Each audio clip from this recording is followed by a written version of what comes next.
کچھ جنگیں یقین کی ہوتی ہیں۔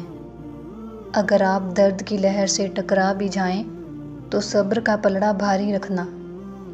جسے ہم بے بسی کہتے ہیں وہ صبر کی ایسی حد ہے جہاں فیصلے تمام ہوتے ہیں۔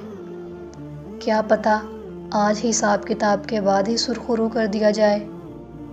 کیا پتہ جسے ہم شکست سمجھ رہے ہوں وہ ہماری جیت کی پہلی منزل ہو۔ یہ بھی تو ہو سکتا ہے کہ ہماری مستقل دعائیں رب تعالیٰ کو ہماری تقدیر بدلنے پر راضی کر دیں اور وہ دعاؤں کا رخ قبولیت کی طرف موڑ دے۔ جب اللہ نے فرما دیا کہ تم مجھے پکارو میں دعائیں قبول کرنے والا ہوں، تو بس یہ جنگ تو یقین کی ہے۔